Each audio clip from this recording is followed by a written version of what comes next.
وہ جس کو بٹھانا چاہے تو بازو بٹھا بھی لیتا ہے.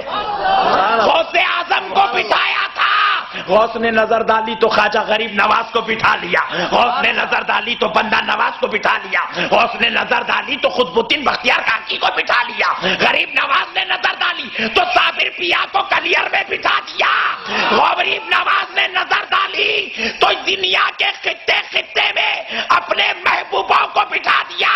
بتایا سن، میں خدا کا انتخاب ہوں اور میں جو چاہوں جیسے چاہوں کر سکتا ہوں، ہاتھ میرے ہے، قوت خدا کی ہوتی ہے. سبحان اللہ، سبحان اللہ. نظر میری ہے، دیکھنا خدا کا ہو رہا ہے.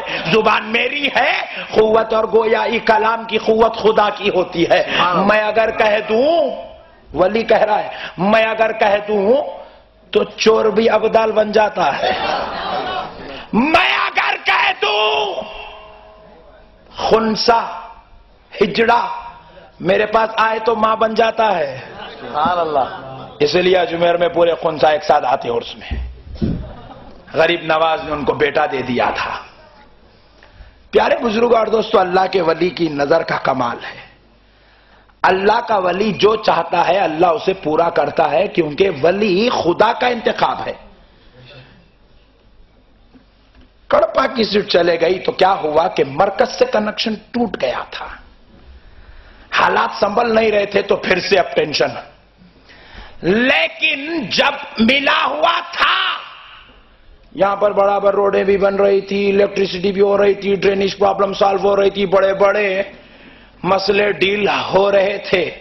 مرکز سے کنیکشن جڑا ہوا تھا، دلی سے کڑپا کنیکشن تھا، مسئلے حل ہو رہے تھے. ٹوٹ گیا، مسئلے خراب ہو گئے تو ولی کا کنیکشن بھی خدا سے جڑا ہوا ہوتا ہے. سبحان اللہ. ادھر جا کے بولے حضرت 2 بچے ہیں، تیسری بچی ہونا، ٹھہر خدا کو بول دیتا ہوں. سبحان اللہ. مرکز سے کنیکشن جڑا ہوا ہے، ولی سنتا ہے، خدا سے کہتا ہے، خدا کہتا ہے تو دینا چاہتا ہے دے دے تو میرا غلام خوش ہو جائے گا. بولے لے تیری خوشی کے خاطر دے دیتا ہوں. سبحان اللہ، سبحان اللہ. غریب نواز حضرت خواجہ حضرت غوث اعظم کی بارگاہ سے ایک خاتون کا گزر ہو رہا تھا. بڑھیا تھی، بہو کو ساتھ میں لے کر جا رہی تھی، رو رہی تھی. حضرت غوث اعظم بچے تھے، 7 سال کی عمر کے تھے، بال لے کر کھیل رہے تھے. غوث اعظم نے بڑھیا کو دیکھا، رحمت للعالمین کے خاندان کا ہے، کسی کو روتا ہوا نہیں دیکھ سکتا. سبحان اللہ. پوچھا مائی کیوں رو رہی ہے؟ کہا تو بچہ ہے، تجھے کیا معلوم ہے؟ بول کے تو دیکھ لے بچہ ہے یا بوڑھا پتا چل جائے گا. کہا نہیں تو بچہ ہے. بولے مائی ذرا بول کے تو دیکھ. کہا یہ جو عورت میرے پیچھے ہے یہ میری بہو ہے، مجھے ایک ہی لوتا ایک بیٹا ہے اور یہ میری بہو کبھی ماں نہیں بن سکتی، اس لیے افسوس سے جا رہی ہوں. کہا مائی ٹینشن مت لے، جا اللہ تجھے 11 بیٹے دے دے گا. رونے والی چھوٹے بچے کے منہ سے بڑی بات سنی تو مسکرائی، چلے گئی. پیارے بزرگ اور دوستو، کیا ہوا؟ دوسرے ہی دن خبر ہو رہی ہے کہ بہو حاملہ ہے. اللہ کے ولی کی زبان سے نکل گیا بہو حاملہ ہے. حالانکہ شادی ہوئی کئی سال ہو گئے. پوچھا مائی ادھر کدھر سے آ رہی ہے، رو کیوں رہی ہے؟ کہا فلاں ولی کی بارگاہ میں گئی تھی، انہوں نے مراقبہ کر کے بتایا کہ میری بہو اب ماں نہیں بن سکتی، میرے بیٹے کے مقدر میں کوئی اولاد نہیں ہے، اس لیے رو رہی ہوں کیونکہ میرا نسب اور حسب یہاں ختم ہو جائے گا. حضرت غوث اعظم نے کہہ دیا 11 بیٹے ہوں گے. چند دنوں بعد خوشخبری مل گئی کہ بہو حاملہ ہے. ایک بیٹا ہوا، دوسرا ہوا، تیسرا ہوا، 11 ہو گئے 11 سال میں. اور دیکھتی کیا ہے کہ پورے 11 پوتروں میں ولایت والی صفات موجود ہے. سبحان اللہ، سبحان اللہ. عام بیٹا نہیں، ولی پیدا ہو رہا ہے. اب غوث اعظم وہ بچے کو ڈھونڈنے کے لیے وہ ماں نکلی، چپا چپا ڈھونڈتی رہی، غوث اعظم نہیں ملے. کانوں میں ایک دن رکعت پڑ گئی کہ 18 سال کا ایک نوجوان اپنے ولی ہونے کا اعلان کر رہا ہے، اپنے غوث ہونے کا اعلان کر رہا ہے. اپنے قطب ہونے کا اعلان کر رہا ہے، اللہ کے محبوب ہونے کا اعلان کر رہا ہے۔ نبی نے جس طرح نبوت کی اعلان کیا تھا، یہ اپنی ولایت کا اعلان کر رہا ہے۔ تو سمجھ گئی وہی 7 سال والا بچہ ہوگا، اب اس کی عمر 18 سال ہے تو 11 سال کا وقت بیت گیا، اب بھاگی بھاگی دوڑی دوڑی غوث اعظم کا پتہ پوچھی گھر پہ آ گئی۔ غوث اعظم نے جیسے ہی دیکھا چہرہ پلٹا لیے، آ کے قدموں میں گر گئی، کہا بیٹا تو وہی ہے نا جو 11 سال پہلے مجھے پوتروں کی خوشخبری دیا تھا؟ کہا ماں ہاں میں وہی ہوں۔ پوچھا بیٹا اس وقت میں زمانے کے سب سے بڑے ولی کی بارگاہ سے آ رہی تھی، وہ مراقبہ کر کے بتائے کہ میرے بہو کے مقدر میں، میرے بیٹے کی مقدر میں کوئی اولاد نہیں ہے، پھر تو نے کہا 11 بیٹے ہوں گے تو مجھے 11 بیٹے پوترے ہو گئے۔ بیٹا ذرا بتا، اگر آپ کی بات سچی ہے اور وہ کرامات میں دیکھ رہی ہوں، وہ ولی غلط کیسے ہو گئے؟ تو کہا مائی خبردار سن لے، ولی کو غلط نہ کہنا، ولی غلط نہیں ہوتا۔ وہ جو ولی نے مراقبہ کر کے کہا تھا وہ حقیقت تھی۔ وہ لوہے محفوظ کو دیکھ کر کہہ رہے تھے لوہے محفوظ میں تیرے بیٹے کے مقدر میں کوئی اولاد نہیں تھی، انہوں نے وہ کہا جو دیکھا۔ اور مائی سن، جب تک تو میرے پاس آئی تھی تو تیرے بیٹے کے مقدر میں کوئی اولاد نہیں تھی، لیکن میں نے محبت سے کہہ دیا تاکہ تیرا رونا ختم ہو جائے، تیرے چہرے پہ خوشی آ جائے، تجھے خوش کرنے کے لیے میں نے کہہ دیا جا تجھے 11 بیٹے ہوں گے۔ اللہ نے گوارا نہ کیا کہ غوث کی زبان کے کلمات مٹ جائے۔ رب نے کہا اے میرے غوث، اگر تو کہتا ہے اب تک تو لکھا ہوا نہیں تھا، لے تیری زبان سے نکل گیا تو خدا لوہے محفوظ پہ لکھ دیتا ہے۔ نعرے تکبیر، نعرے رسالت، علماء اہل سنت، غوث کا دامن۔ اللہ کے ولی کی زبان ہوتی ہے، قوت خدا کی ہوتی ہے۔ سبحان اللہ۔ زبان سے نکل جائے ہو کے رہتا ہے۔ اس لیے پیارے بزرگ اور دوستو، اولیاء اللہ کی چھت و چھایا میں رہنا چاہیے، مسئلے بڑے آسانی سے حل ہو جاتے ہیں۔ جو بزرگوں کا دامن چھوڑ دیتا ہے وہ تباہ و تارات، نیست و نابود ہے۔ گلی گلی کوچے کوچے کھٹکا مارنے کے باوجود بھی پھر بھی کڑپا کا چورستہ غلاموں سے بھرا ہوا ہے۔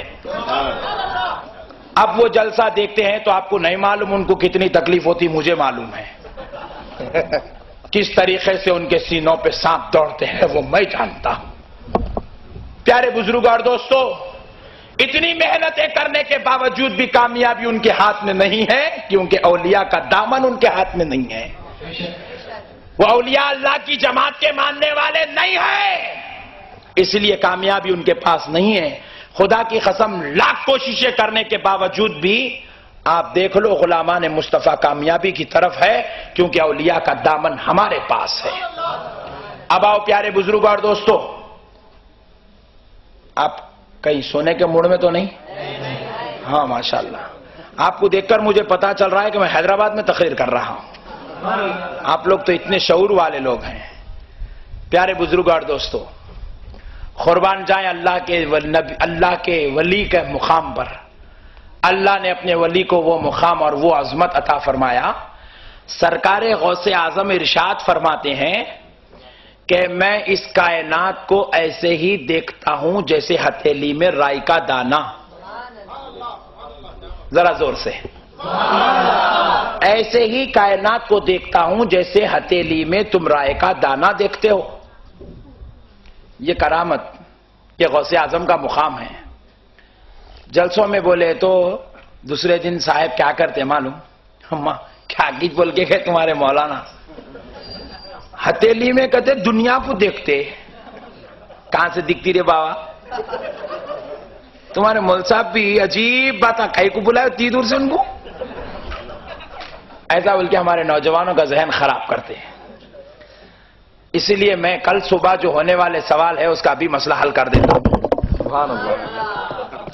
پیارے بزرگوں اور دوستو دیکھیے، انسان جب جب اولیاء اللہ کے مقام ان کی عظمتوں کو انکار کرتا گیا تو خدا نے ان کرامتوں کا ظہور ٹیکنالوجی میں کر دیا، تاکہ جب انسان اس ٹیکنالوجی کو مان لے گا تو پھر ماننا پڑے گا کہ جب ٹیکنالوجی کا یہ کمال ہے تو اللہ کے ولی میں کیوں نہیں ہو سکتا ہے. پیارے بزرگوں اور دوستو دیکھیے، ابھی ہم لوگ کڑپا میں داخل ہوئے تو ہوٹل کے حجرے میں ایک چھوٹا سا ٹی وی رکھا ہوا تھا، اس کے اوپر ورلڈ کپ چل رہا ہے، میچ. فرینکلی ٹینشن نہیں لینا، میچ 21 انچ کا ٹی وی ہے، کلر میں میچ دکھایا جا رہا ہے، ورلڈ کپ کا میچ ہے، اور کیمرہ ایروپلین کے ذریعے سے، کیمرے سے، سیٹلائٹ کے ذریعے سے میچ کو لائیو ٹیلی کاسٹ کیا جا رہا ہے. دیکھنے والا ٹی وی پر دیکھ رہا ہے کہ پورا گراؤنڈ بتایا جا رہا ہے. آپ نے تو پورا جاپان دیکھ لیا اخباروں میں، تصویروں میں. سیٹلائٹ فوٹوز لی جاتی ہے سیٹلائٹ کے ذریعے سے، ایروپلین کے ذریعے سے، تو جاپان کا تقریباً حصہ آ گیا. گراؤنڈ تو پھر بھی چھوٹی بات ہے، لیکن مان کے چلو کہ تھوڑی دیر کے لیے سمجھنے کے لیے اسی کو ہم مثال بنا لیتے ہیں. لائیو ٹیلی کاسٹ ہے اور پورے گراؤنڈ کو بتایا جا رہا ہے، اور گراؤنڈ کے اندر تقریباً 50,000 آدمیوں کا مجموعہ بیٹھا ہوا ہے، اور ابھی 50,000 آدمی بیٹھنے کی اتنی جگہ پویلین کی خالی پڑی ہوئی ہے جس میں چند لوگ میچ کھیل رہے ہیں. پیارے بزرگ اور دوستو، اتنی بڑی جگہ کو بتایا گیا، ایک 21 انچ کی ٹی وی پر دیکھ رہے ہیں. سبحان اللہ. وہی اگر کسی جھوپڑ پٹی میں غریب آدمی کے پاس چلو تو پورٹیبل ٹی وی 14 انچز کی ٹی وی پر وہ دیکھ رہا ہے. کڑپا کے کسی ایک مشہور آدمی چوراہے پر چلو، پان ڈبے پر ایک اور چھوٹی ٹی وی لگا لیا 4 انچ کی، وہ گراؤنڈ وہاں بھی دکھ رہا ہے. ایک غریب مسلمان کڑپا کا چائنا کا موبائل لے لیا، وہی گراؤنڈ کو ہتھیلی میں دیکھ رہا ہے. سبحان اللہ. سبحان اللہ. اجی مجھے کہنے دو، سبحان اللہ. 1 لاکھ کے مجموعے کو آپ آنکھ سے نہیں دیکھ سکتے، لیکن ہتھیلی میں آپ کو ٹیکنالوجی دکھا رہی ہے. میں نے پوچھا میاں کیا دیکھ رہے ہو؟ بولے حضرت میچ دیکھ رہا ہوں. اسکور کتنا ہوا؟ وہ بھی بول رہا ہے. بولے لائیو ٹیلی کاسٹ؟ بولے جی ہاں لائیو. کون کھیل رہا ہے؟ میں اس کا نام نہیں لیتا، لائٹ لے لو. پیارے بزرگوں اور دوستو، پتا کیا چلا؟ جو منظر